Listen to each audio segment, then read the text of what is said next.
Welcome to the podcast that questions everything, from conspiracies to philosophy, from science to religion.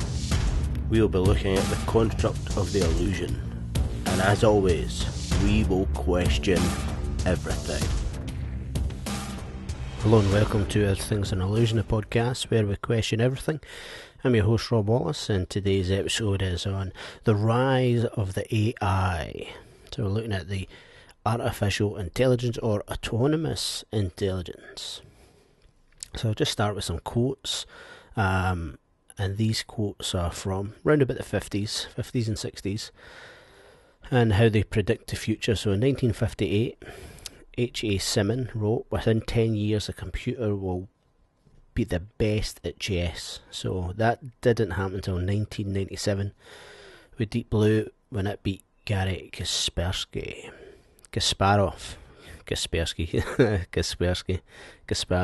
1965, H. Simmons again, he said, "Machines will soon be capable of doing any work that men do."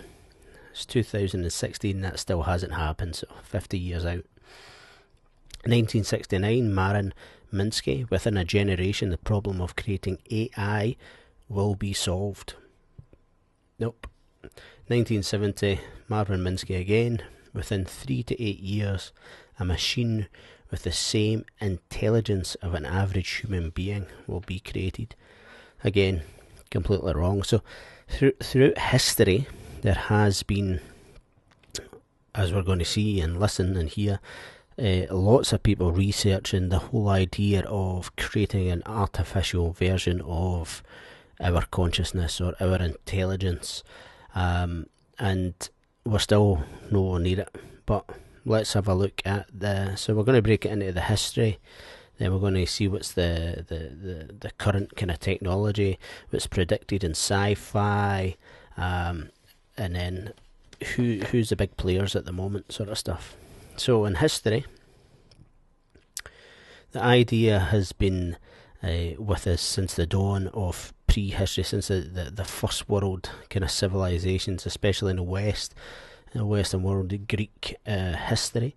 Mechanical men such as the golden robot of Hephaestus of Greek mythology. So I'm so good at pronouncing these names, but there will be links so you can follow through all the real bad pronunciations, but there is links on the website at www.everythingsillusion.com. An automaton, which is a mechanical statue, and they were dating back to sort of Greek and Egyptian times.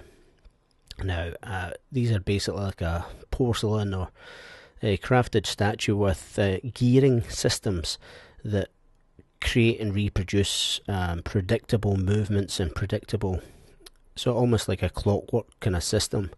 And there's an ancient clockwork system that was found, I believe, in the Mediterranean. It was the Antikythera Mechanism 150 to 100 BC, which was an elaborate geared calendar. So it's that kind of mechanical mechanisms that were in the first visions of creating an artificial intelligence or a mechanized robot with the mind of a sentient being. Automatons were then created throughout all of history. The mechanical puppets were seen throughout Europe, etc. Hermes Trismegistus, author of the Hermetica, or some people say it's just a reduction of the god Hermes, but by discovering the true nature of gods, man has been able to reproduce it. So the whole idea of, if we study this nature, then we can reproduce it and put it into one of these automatons. So we're talking, this is 1,000, 1,500 to 2,000 years ago. People had these ideas and these dreams of artificial intelligence, or producing somewhat similar ideas on artificial intelligence. Now, reason and logic philosophers and mathematicians developed the necessary math to start making progress, like algorithms.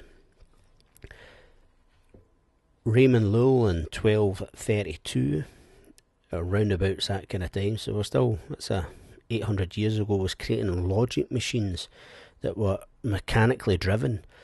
So they would make logical assumptions based on gearing and this sort of stuff, based on various inputs.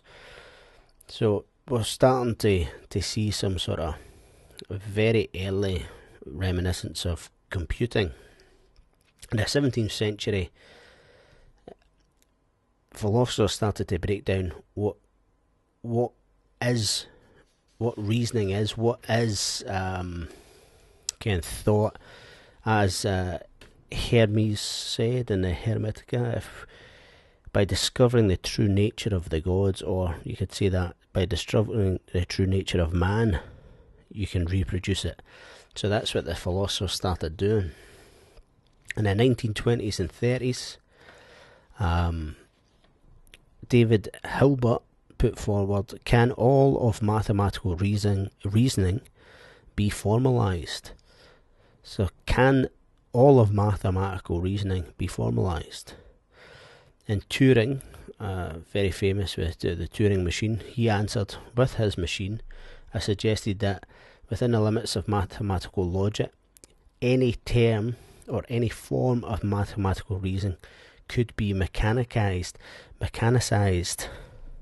So they're basically saying, if you can prove it, and it has a mathematical form within the limit, you can make it mechanised into a machine. Obviously, at that point, they never had the computing power, they never had the resources, but they had now the blueprint, or the birth of the idea that it would be possible to create an AI, or a modern day AI.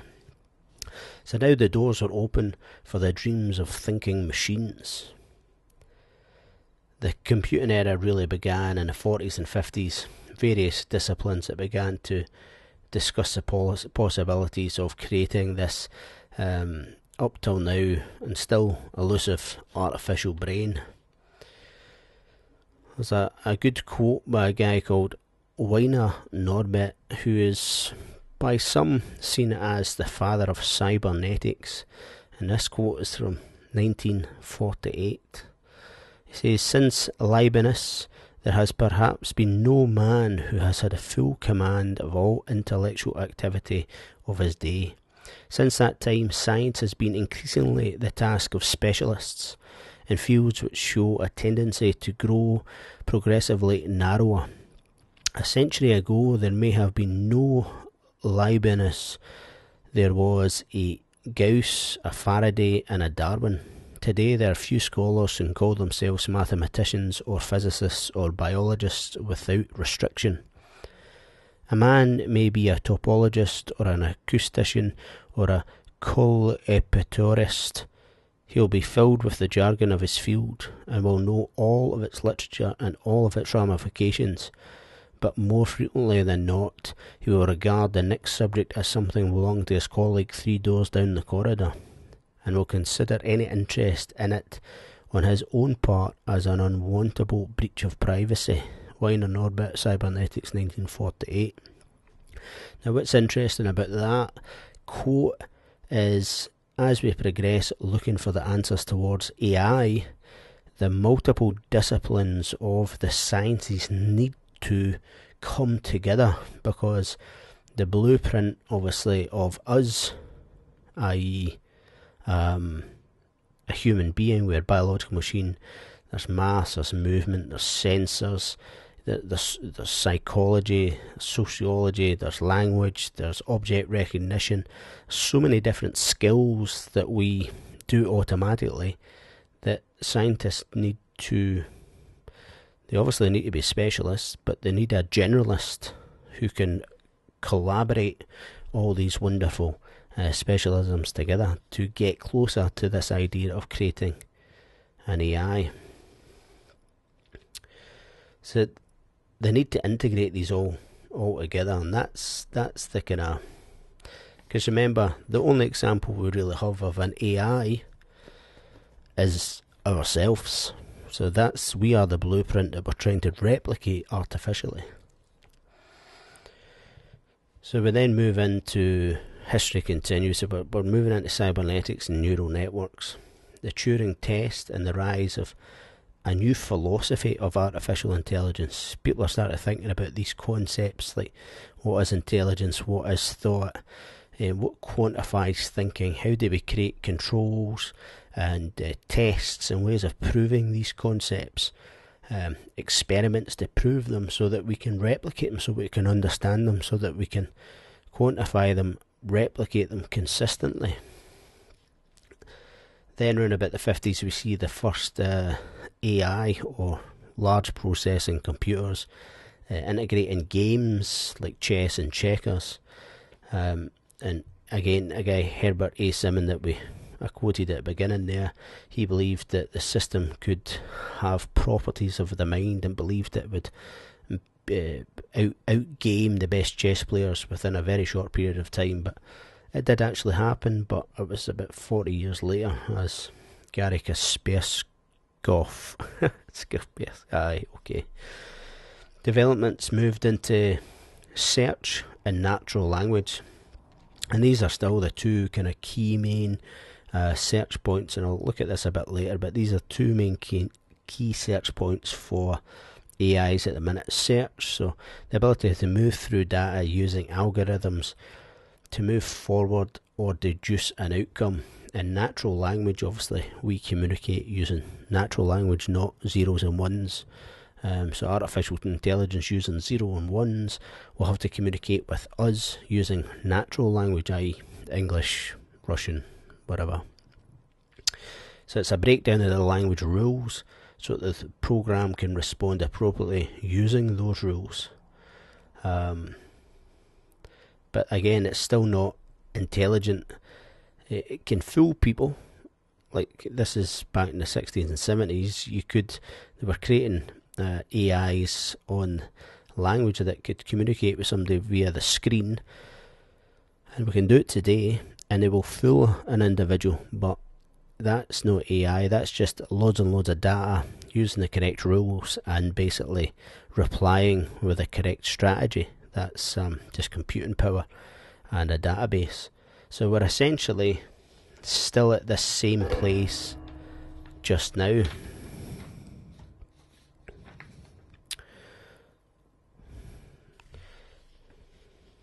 So some of the things that we're looking at here in terms of, that was like around about the 70s kind of stuff.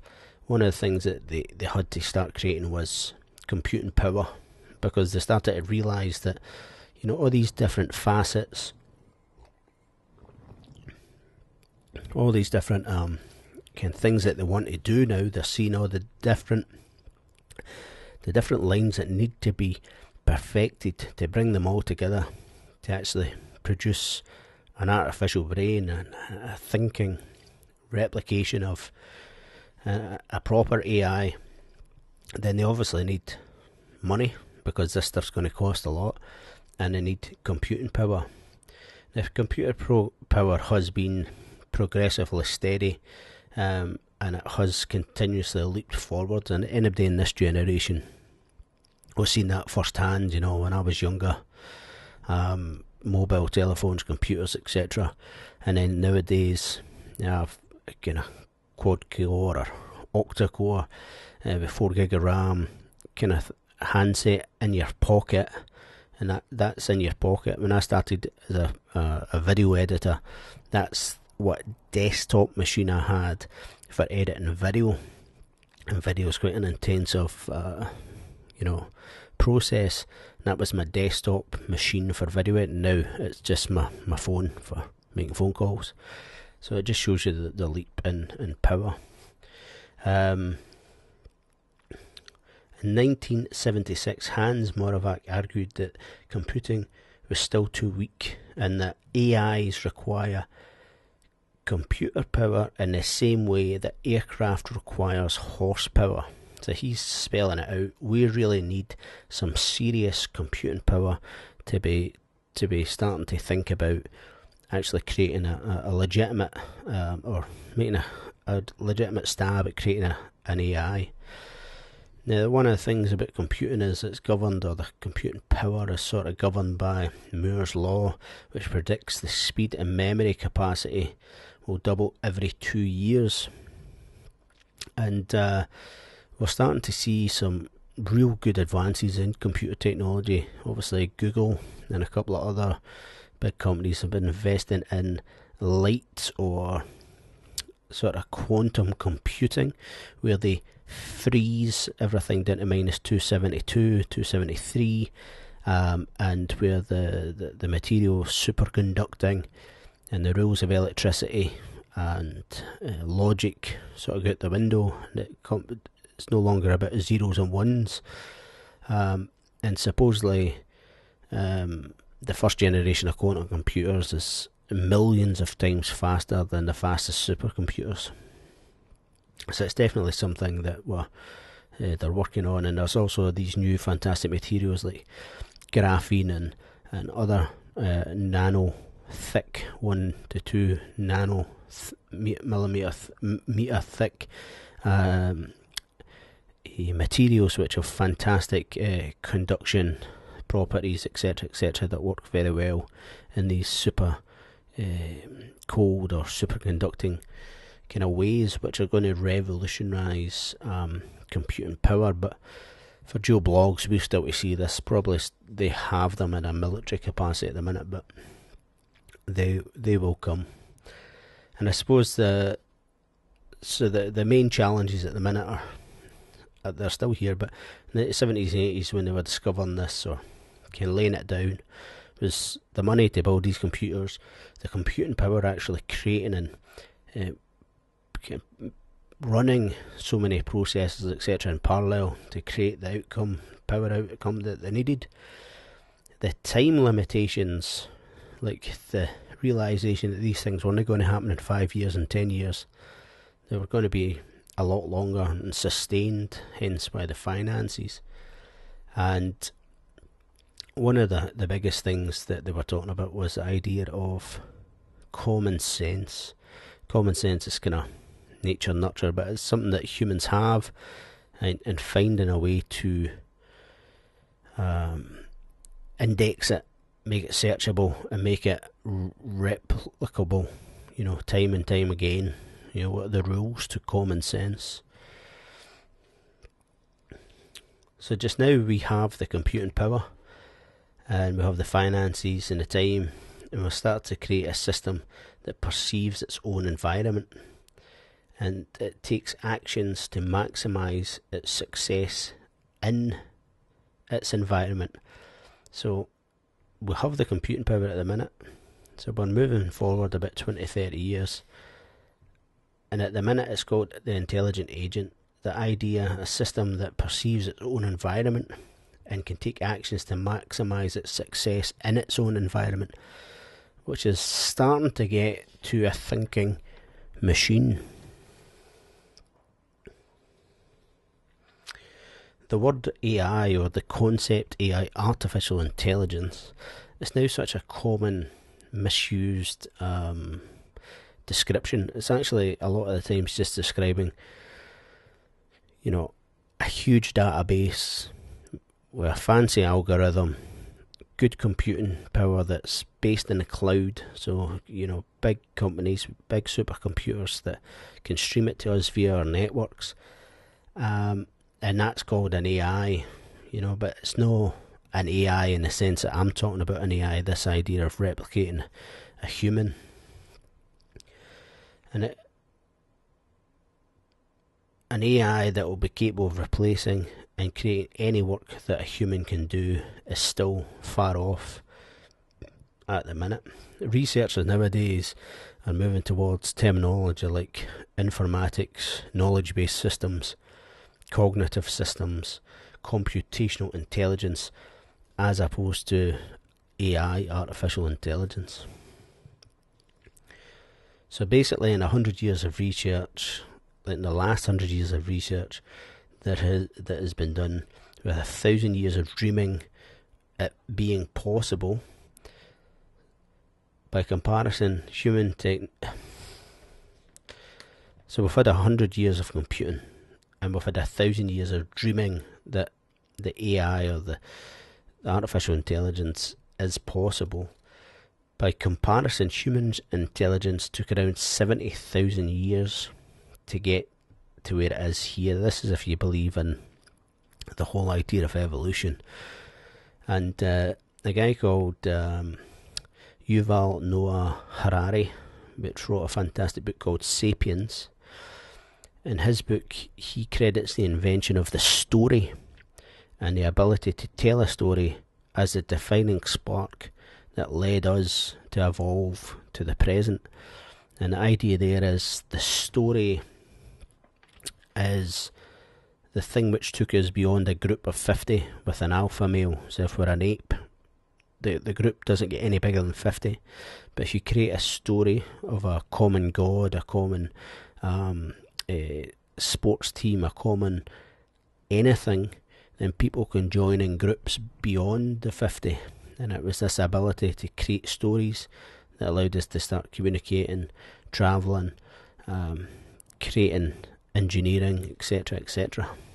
It was the spark that made us autonomous, not just intelligent, but actually, yep. So I'm going to read, this is a quote from, it's a small excerpt from a science fiction author called Dan Simmons, and it was an interview he had, an Infinite Terrain website, where he was asked about his concepts of artificial intelligence. He's wrote some amazing science fiction books, award-winning Hyperion Saga, and he was asked about what his concepts in AI was. So we've seen sort of where we've got. Now we're going to, this is a good quote, or a good wee section. So he says, how would you this is the interview, how would you reconcile your distaste for the robot turns on its creator theme, which the fact that your technocore does not rebel against and intends to destroy its creators? He says, this is important. Remember that in the phrase the AI Technocore in the Hyperion books, it was revealed that AI stood not for artificial intelligences, but for autonomous intelligences. Deeper reading shows that the 20th and 21st century efforts to create artificial intelligence failed.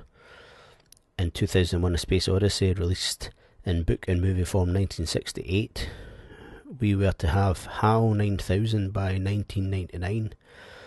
An AI expert friend of mine likes to say we're precisely no closer to that goal today than we were in 1966. The Technocore wasn't some Frankenstein artificial intelligence that broke its shackles. It was, as we were, the result of evolution, of actual artificial life, bits of replicating, eating, killing computer code that already existed and which got loose in the primordial soup of that earliest of planetary dataspheres, the World Wide Web. We have created artificial life. It has escaped our control. It is evolving in ways we cannot imagine or predict. In that sense, perhaps all creations turn on their creators. Nothing is a real creation unless it has the autonomy and ability to do things undreamed of by its designers. In the case of the Technocore, it had no choice but to become a parasitic on the human race. Bodies, intelligence, it seems, needs bodies with which to interact with physical universe.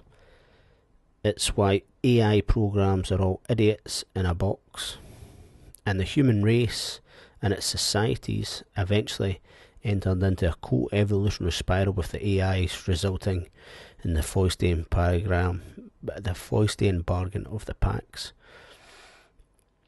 You use a number of genuine scientific sources. Norbert Wiener, for instance. So this is the interviewer again, asking him his next question. Norbert Wiener, for instance, in your discussion of humanity's relationship with artificial intelligences, To what extent is your treatment of this topic an allegory of humanity's relationship with its own hypothetical creator? And to what extent do you feel the philosophy and ethics of artificial intelligence are issues which ought to be addressed in the real world? So Dan Simmons replies with, my treatment of human AI co-evolution in the Hyperion books isn't an allegory of humankind's relationship to its current AIs. Mainly because we don't have any.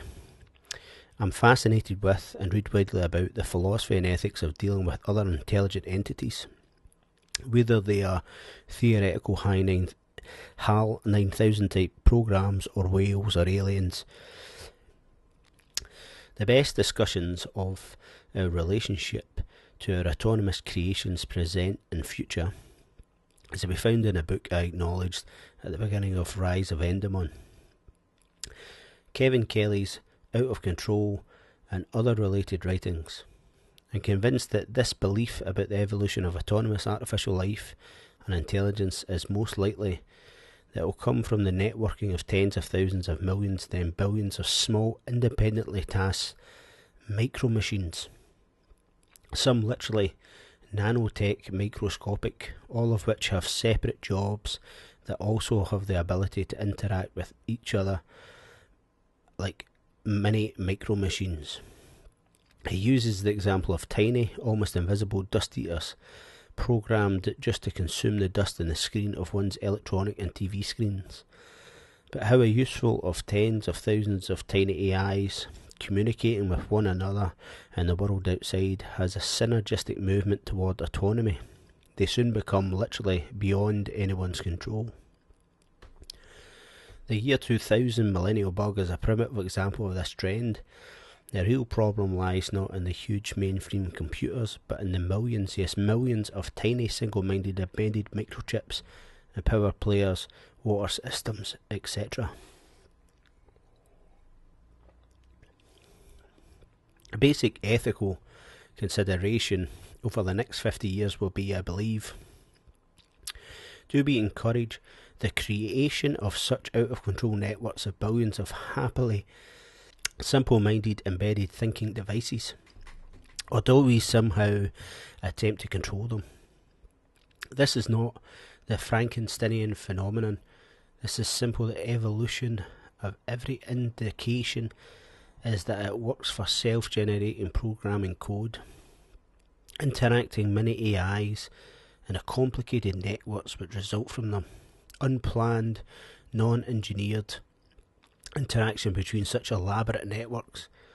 The internet is the first such autonomous, self-replicating, non-understandable entity, but it is the equivalent of a virus, not even a bacterium on its evolutionary scale.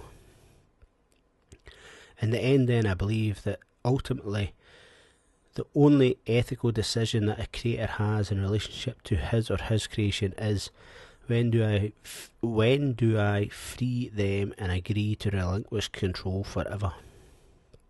I would wager everything I own that in 25 years all such illusion of control has already been abandoned, as tens of hundreds of billions of autonomous AIs, from house thermostats chatting with embedded chips, and one's auto to preheat the catalytic converter, to embedded chips in every device including clothing and food, to nanotech device in our bodies, chatting away incessantly with MedCentral, much as a pacemaker now depends on paging systems and satellite communication and automated insulin injectors, etc., are controlled not only by pre-programmed chips but by fuzzy logic programs which can sense and adapt to the human's biorhythms, blood sugar levels and amount of sleep, etc. In a very few years indeed, all of this will be out of control. Is this Shelley Frankenstein's myth? No. It is, however, a perfect paradigm for network evolution in nature. And whoever said that evolution of, at first, silicon AIs and artificial life forms isn't part of nature, it's an inevitable step and generation evolution of all sentient species who dabble in technology, create independent thinking machines and turn them loose in the environment in a way that they can network into autonomous life forms. So that was Dan Simmons, and he wrote us a fantastic book called Hyperion, and that's his ideas on AIs that are actually autonomous intelligence. You know, this whole idea that all the different small get together, and then over time, just as we evolved over time, the computer will spark its own spark and become intelligent and aware of itself. But he says he believes that it's just at the beginning of this. So that's Dan Simmons' imagined future. We've seen some of the history of where we've come from and some of the challenges. So what's the current tech at the minute? You know, who's using artificial intelligence, or who's investing in artificial intelligence, etc. So the current tech, the big players, Apple, they've been buying up small AI-based companies of late. Facebook, Zuckerberg, you know, he wants an AI butler like Jarvis from Iron Man. IBM, they have their Watson. Toyota have issued a statement recently saying they'll be heavily investing in AI. BMW, Disney, Google, Microsoft. So as you can see, all the main players, all the big technological, and these are just the big tech companies that we know and everybody kind of knows, but there's so many tech companies investing heavily in AI. So why would they be investing in AI? So obviously the first person to create an AI, well, they'll be minted, they'll make a lot of money, but there's a lot of fantastic, when you're investing in kind of the cutting edge of computing, or the cutting edge of language recognition, or the cutting edge of, then you can patent that technology and you'll be selling that technology to everybody and anybody. So there's a lot of kickbacks from big companies researching into AI, because the technology that as they take steps closer to actual AI, the technology that they develop is very useful in industry and in military. So they'll get loads of patents out of this kind of research, and the ability to can make a lot of money from the research that's not directly an AI. So the big boys are mainly working on computer vision, which is object recognition. I think Google goggles on steroids, and natural language learning. So this is to try and learn the features of an object and the meanings of words and phrases, so that computers can automate tasks such as classifications. So this technology, we're already seeing it's powering our homes, our cars, and our smart technology. Well, if you have a smartphone, an Apple or an Android, you've got Siri or Android search, voice search. If you've got an Xbox, you know, you walk in and the cameras recognise you as your name, Rob, walks in the room, and it recognises your friend when they walk in, and it can tell like how you move to generate the force for the game, your heartbeat if you're looking at the screen, if you're looking away from the screen. It can tell emotion, but this is all again just lots of database, clever algorithms and computing power. It's not actually AI, but this is these things that we're seeing in our smart tech and in our homes is all came from AI development, or from the research of trying to find AIs.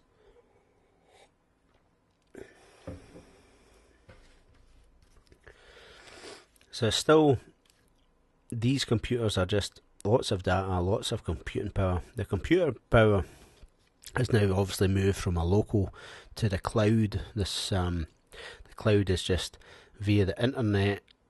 You know, Google has huge computers, and they do all the number crunching there, and then pump it into your living room via your fibre connection or your non-fibre connection.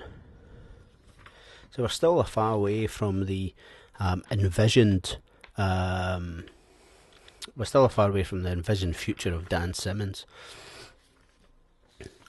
So let's have two of the most exciting, for me anyway, two of the most exciting AI research and development projects at the moment are vicarious.com. The other links, as I said, will be on the website, and definitely check these guys out, vicarious.com. One of the quotes by one of their funders on the front page, Pete Thiel, says, "Vicarious is bringing us all closer to the future where computers perceive, imagine and reason just like humans." So perceive, imagine and reason just like humans. So the perceive, that's where we're talking about the research of object recognition, etc. We're talking about reason, again, and imagine. I think this is the hardest bit. The reasoning, I think it can be broke down into logical steps. But imagination is a very hard thing to quantify. But they're getting there. And the interesting thing about Vicarious as a project, the funders. So some of the funders, you've got Mark Zuckerberg, the guy who is behind Facebook. You've got Elon Musk, he's the guy behind Tesla cars and SpaceX. And Jeff Bezos, that's the guy behind Amazon. So you've got some of the biggest technological corporations on earth, and they are behind this project. They are funders in Vicarious. The other really exciting one that I came across was the Global Neural Web. Now this is a Russian project, and you can go on say that the link's on the website, globalneuralweb.org, and I'll just read out the first part of their manifesto. It says, "We're at the dawn of a new era and evolution of humankind. Experiences and knowledge that we might face in the very near future will stun us and may even be impossible to describe using existing terminology.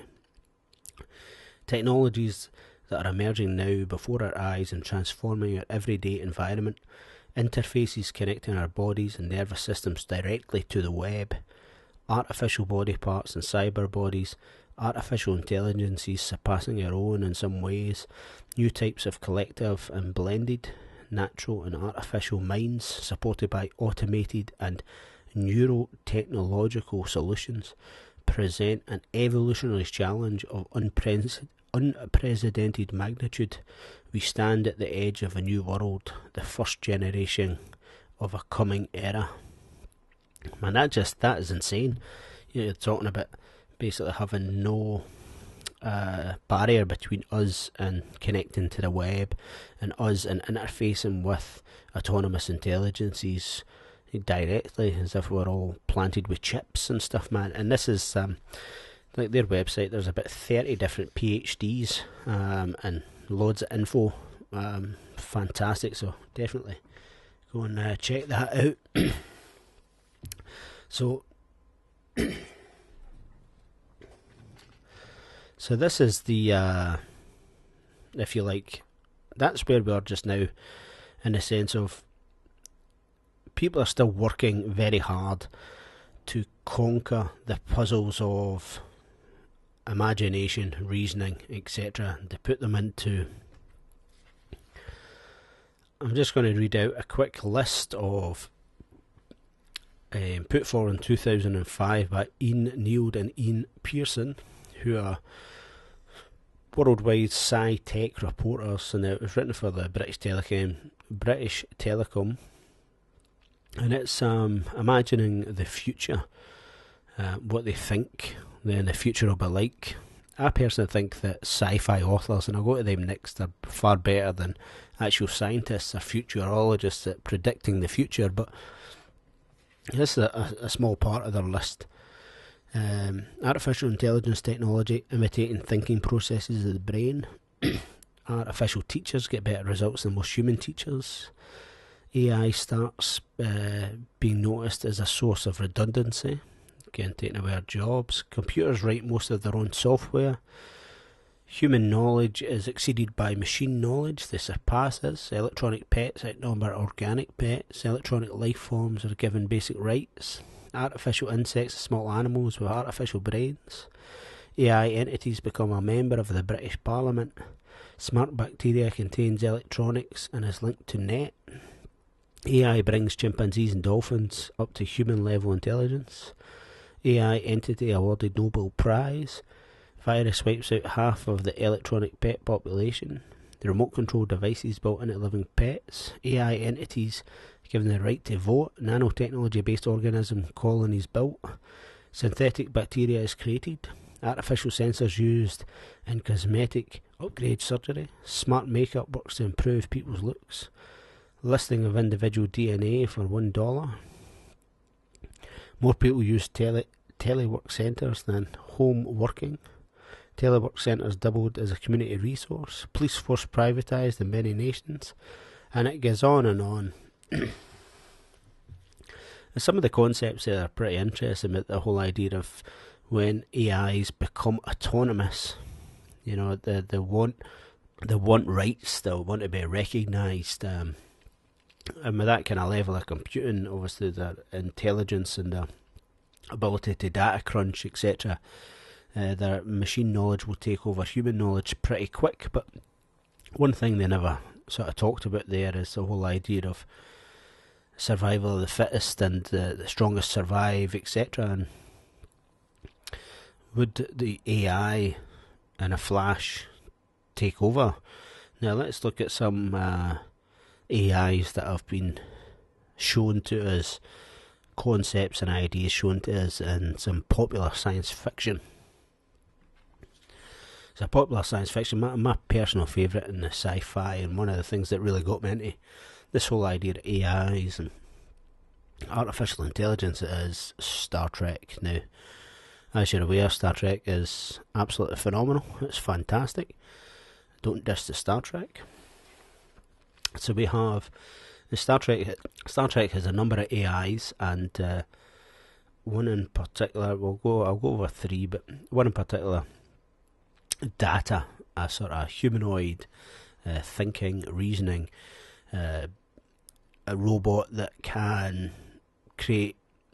He can play music. He can write symphonies. He can paint. He can sing.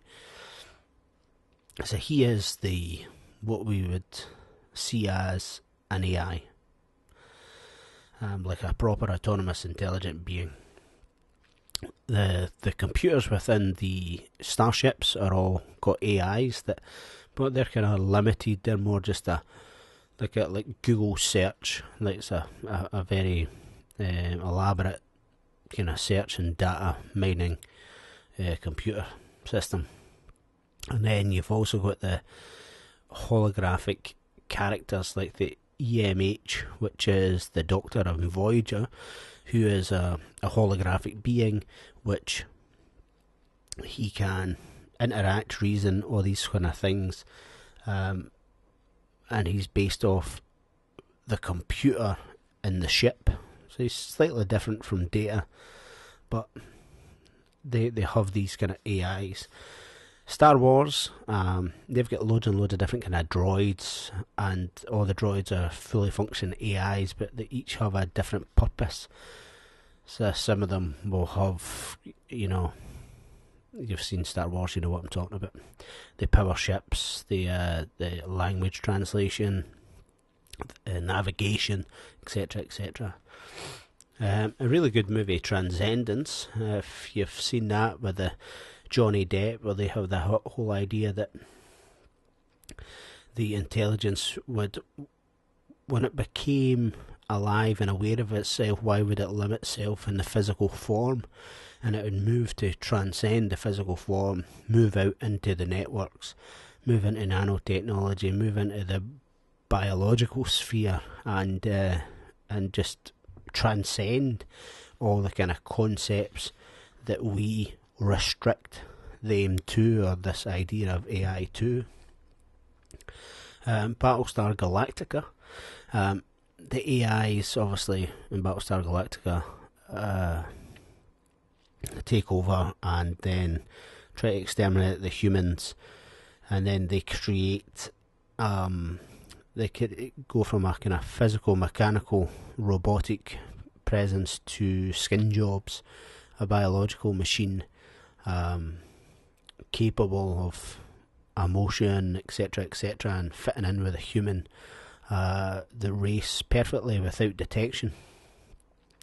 So they are skin jobs, very advanced. And one of the things that's interesting about Battlestar Galactica, they get onto the fascination of looking for God, about what is God.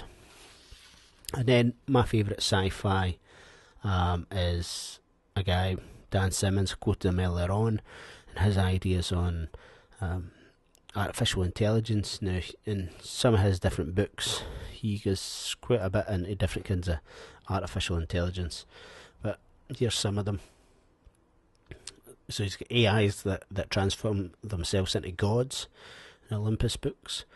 He's got AIs that leave the physical dimension. The physical dimension is perceived by humans and move into a frequency spectrum. He calls it Planck space, but beyond our senses. From there, they control us. So this is after they create a war, an artificial war, where they allow us, the humans, physical humans, to defeat them. And then in the defeat they disappear. The humans think that they've wiped them out, but they've just moved to this non-physical reality from where they control us. And then it let us, the humans, transcend into a post-technological society where we're 100% reliant on the AIs, but we're that deep in, we no longer read, we no longer think, we're just hooked up to the all web continuously with every thought, every whim catered for, that we are no longer able to see or think about the AI, when in fact they're still there controlling everything. We have a great concept about why the AIs are doing it. So that's the Hyperion book, so check them out.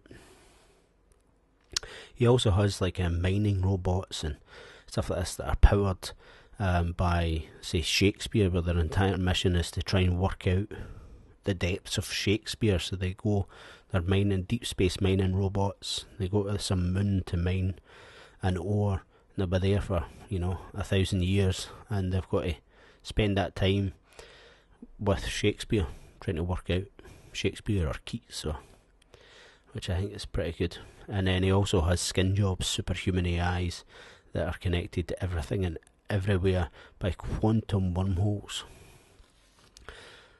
So Dan Simmons has some pretty cool sci-fi stuff. Now, to sum up, we've looked at a bit of the history, a bit of current tech, a bit of sci-fi, a bit of what people are perceiving. I think some of the major challenges is linking all these different topics together, to reconstruct or deconstruct the human psyche, and then the way that we imagine, the way that we reason, etc., and put that into an algorithm, a machine, etc., with a kind of computer power, limiting it. I still think we're quite a far bit off in terms of that, but I suppose one of the most interesting things about AIs is control, safety, security. Anything that's made by a computer, people can hack it, people work it out, people, and then you have to create a new, more complicated security system. Now, if a computer can write its own code, surely within one generation it can write a security system that is so beyond our comprehension that we can never get into its encrypted files. So essentially locking the researchers out of their own networks, which is kind of scary. Obviously, power usage and price point, in the future, every single thing in your house could be coated with a nano solar cell, nanotechnology, a paint, where they just paint it on, and it's nanotechnology solar cells, and it just takes in every frequency of light available, and that electricity gets pumped into a big battery and big capacitor or something, and that powers your house. So they could be self-sufficient in the future, self-sufficient robots using nanotechnology, movement kinetic machines, wind generators, etc. So many different kind of ideas. So some of the things, I'm just going to finish with a for and against. Unfortunately, I've got more against than for, because they are a more advanced, superior race, or I don't know if it'll be a race, but if AI ever comes about, it'll be the end of us. So initially, the jobs, workers will get made redundant as the rise of the AI. A combination of nanotechnology, robotics, genetics, and virtual reality could see the user's mind morph and manipulated by AI. So that's the idea that in the future, virtual reality, like your headsets that are kind of Oculus Rift brought out by Sony, etc. Sony have got one, HTC have got one. You plug into that, you go to your work, you're working in a call centre, but it's a virtual reality call centre, or you go to your work and you're a web developer, or a virtual reality store designer, or whatever. You do your 8-hour shift, then you go to the virtual reality mall, shopping centre, buy your groceries that get delivered to you, and then you go into virtual prostitute, virtual football match, sporting event, etc., cinema, entertain yourself. But this entertainment, it's more than virtual reality, it's hardwired into your genetics, and using nanotechnology, so your pleasures heightened, addictions heightened, etc., etc.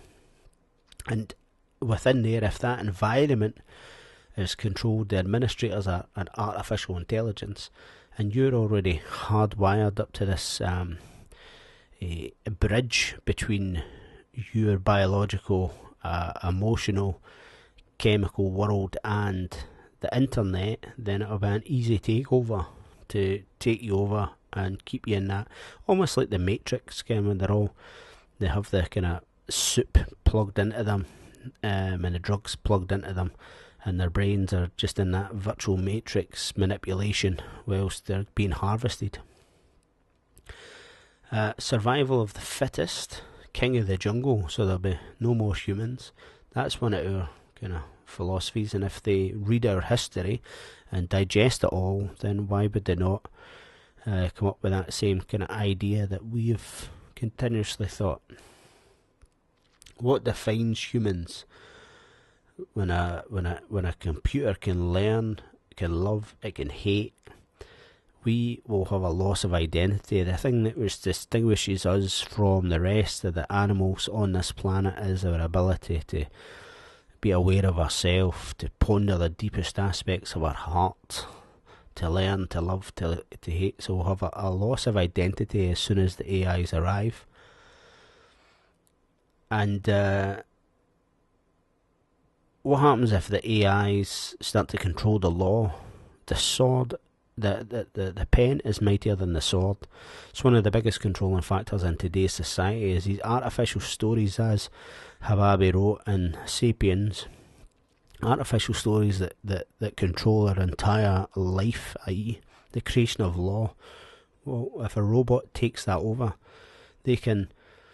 AI can take that, they can read every single law that's ever been passed, and then cite so many and have such an amazing argument, and can manipulate the emotion, and you can see how that starts in the law.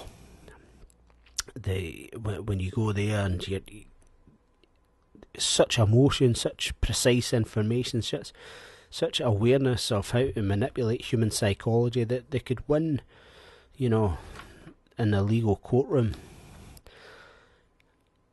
And that space I'm just going to come to next. I'm coming to about an hour.